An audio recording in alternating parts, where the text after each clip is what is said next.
చివరికి చటుక్కున తాగే చాయ్ కూడా పాకిస్తాన్ కొంప ముంచుతోంది అంటున్నారు ఆర్థిక రంగ నిపుణులు. పూటకోసారి తాగే చాయ్ ఆ దేశ ఆర్థిక వ్యవస్థను చిదిమేస్తోంది. తీపి తింటే రోగం మాత్రమే కాదు, దేశానికి దరిద్రం కూడా పట్టుకుంటుందని ఈ రకంగా పాకిస్తాన్ నిరూపిస్తోంది. చేతిలో డిగ్రీలున్న కూలి పనులకు వెళుతున్న దయనీయ స్థితిలో అక్కడి యువత కుప్పకూలిన తమ ఆర్థిక వ్యవస్థను చూసి తల పట్టుకుంటున్నారు. సాధారణంగా మనం చాయ్ పే చర్చ గురించి విన్నాం. ఒక సామాన్య చాయ్ వాలా దేశ ప్రధాని కావటం, ఆ తేనీటి చర్చతోనే దేశ ప్రజలను ఆకట్టుకోవటం మన కళ్ళ ముందే జరిగింది. కానీ అదే చాయ్ ఇప్పుడు మన దాయాది దేశం పాకిస్తాన్ కొంప ముంచిందంటే మీరు నమ్ముతారా? మీరు అవునన్నా కాదన్నా ఇదే పచ్చి నిజం. పాకిస్తాన్ ఆర్థిక వ్యవస్థ పాతాళానికి పడిపోవడానికి ప్రధాన కారణాల్లో ఈ చాయ్ కూడా ఒకటిగా నిలిచింది. పాక్ ప్రజల్లో విపరీతంగా పెరిగిపోయిన తేనీటి అలవాటు కారణంగా ఆ దేశం తేయాకు పొడిని, చక్కెరను భారీ మొత్తంలో ఇతర దేశాల నుండి దిగుమతి చేసుకుంటోంది. ఇది ఆ దేశం వద్ద ఉన్న అరాకొరా విదేశీ మారక ద్రవ్య నిల్వలు కరిగిపోవడానికి ప్రధానంగా కారణమవుతోంది. పాకిస్తానీయుల దినచర్యలో చాయ్ అనేది ఒక భాగం అయిపోయింది. ఏ ఇద్దరు మిత్రులు కలిసినా చాయ్ తాగాల్సిందే. ఇంటికి చుట్టం వచ్చినా, ఫ్రెండ్స్ వచ్చినా తేనీటి విందు జరగాల్సిందే. పని ప్రదేశంలో, హోటల్స్ లో, సినిమా హాల్స్ లో ఇలా పాకిస్తానీల జీవితం చాయ్ తో విడదీయరాని విధంగా ముడిపడిపోయింది. అందుకే అక్షరాల $600 మిలియన్ విలువైన తేయాకు పొడి పాకిస్తాన్ కి ప్రతినిత్యం దిగుమతి అవుతోంది. తేయాకును పండించే అనుకూల వాతావరణం పాక్ లో లేకపోవటంతో పూర్తిగా విదేశీ దిగుమతులపైనే ఆధారపడాల్సి వస్తోంది.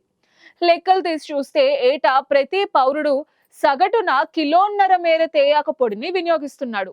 అంటే సగటున ఒక పౌరుడు రోజుకి కనీసం 4-5 సార్లు చాయ్ తాగుతున్నాడన్నమాట. ఈ లెక్కన ప్రతిరోజు సగటున 60 గ్రాముల పంచదారను ఆ దేశ ప్రజలు సేవిస్తున్నారు. పాకిస్తాన్ అధికారిక రికార్డ్స్ ప్రకారం 1.5 మిలియన్ హెక్టార్స్ లో చెరుకు సాగు ఉన్న గడిచిన 5 ఏళ్లుగా అకాల వర్షాలు లేదా కరువు కాటకాలతో దిగుబడి అంతంత మాత్రంగానే ఉంది. ఒకప్పుడు సింధు నది, దాని ఉపనదులు చెరుకు రైతులకు అండగా ఉండేవి. కానీ భారత్ తీసుకున్న వ్యూహాత్మక నిర్ణయాల తర్వాత నీటి లభ్యత తగ్గింది. దీంతో పాకిస్తాన్ ప్రభుత్వం పంచదార కోసం కూడా దిగుమతులపైనే ఆధారపడాల్సిన దుస్థితి నెలకొంది.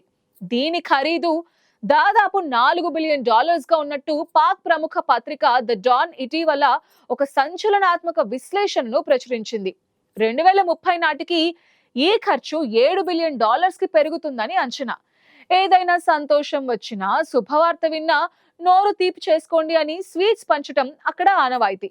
ఇలా ఏడాదిలో ఒక వ్యక్తి సగటున 25 కిలోల చక్కెరను వినియోగిస్తున్నాడు.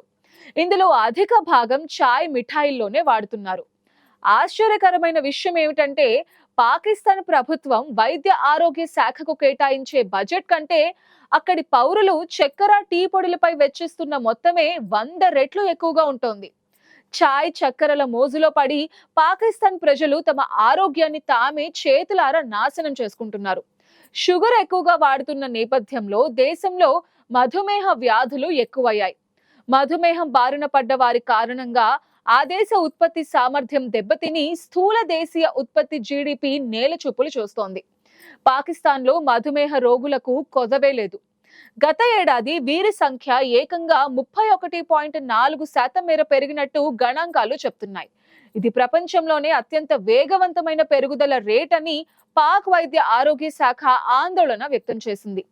చక్కెరకు తోడుగా పాక్ ప్రజలు వంటల్లో విపరీతంగా నెయ్యి లేదా వనస్పతిని కూడా వాడుతూ ఉంటారు. స్వీట్స్ తో పాటు బిర్యానీ వంటి వంటకాల్లో వీటి వినియోగం తప్పనిసరి.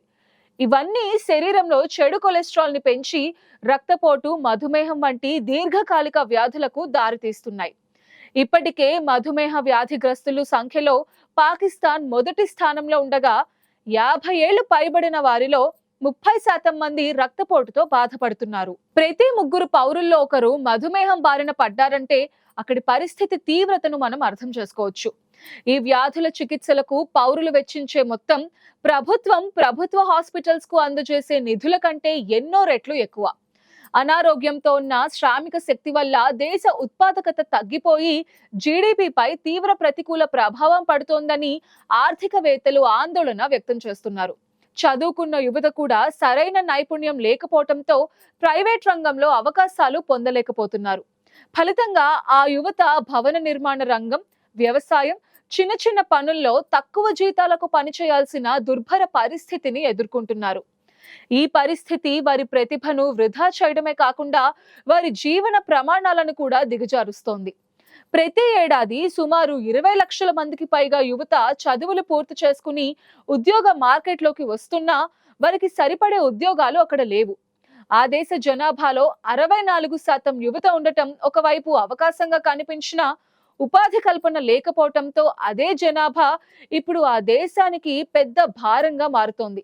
తక్కువ జీతాలు, ఎక్కువ పని గంటలు, ప్రమాదకర పరిస్థితిలో పనిచేయటం యువత ఆరోగ్యం పైన, వారి భవిష్యత్తు పైన తీవ్ర ప్రతికూల ప్రభావం చూపిస్తోంది.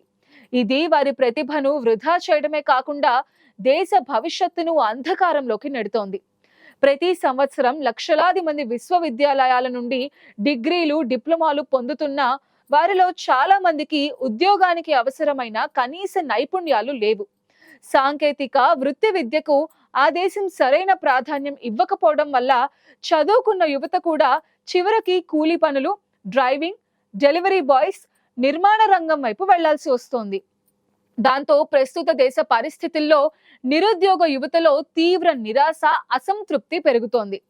కొందరు యువకులు బతుకు తెరువు కోసం అక్రమ మార్గాల్లో ఇతర దేశాలకు వలస వెళ్లేందుకు ప్రయత్నిస్తూ ఉండగా, మరికొందరు చట్ట వ్యతిరేక కార్యకలాపాల వైపు మొగ్గు చూపుతున్నారు. ఇది వారి కుటుంబాలపై, సమాజంపై, చివరికి ఆ దేశ ఆర్థికాభివృద్ధిపై కోలుకోలేని దెబ్బ కొడుతోంది. ఈ సమస్యకు పరిష్కారం దొరకాలంటే మత ఛాందసవాదం, సరిహద్దు ఉద్రిక్తతల నుండి బయటకు వచ్చి పాకిస్తాన్ ప్రభుత్వం తొలుత దేశంలో ఉన్న అంతర్గత సమస్యలపై దృష్టి సారించాల్సిన అవసరం ఉంది. యువతకు ఉపాధి అవకాశాలు కల్పించే విధానాలను చిత్తశుద్ధితో అమలు చేయాలి. నైపుణ్యాభివృద్ధి కార్యక్రమాలు, పరిశ్రమలకు ప్రోత్సాహం, స్టార్టప్స్ కి మద్దతు వంటి చర్యలు తక్షణమే చేపట్టాలి. అప్పుడే అక్కడి యువత వారి చదువుకి, వారి కలలకు తగిన ఉద్యోగాలు పొందగలుగుతారు. లేదంటే పాకిస్తాన్ భవిష్యత్తు మరింత అంధకారంలో కూరుకుపోవటం ఖాయం.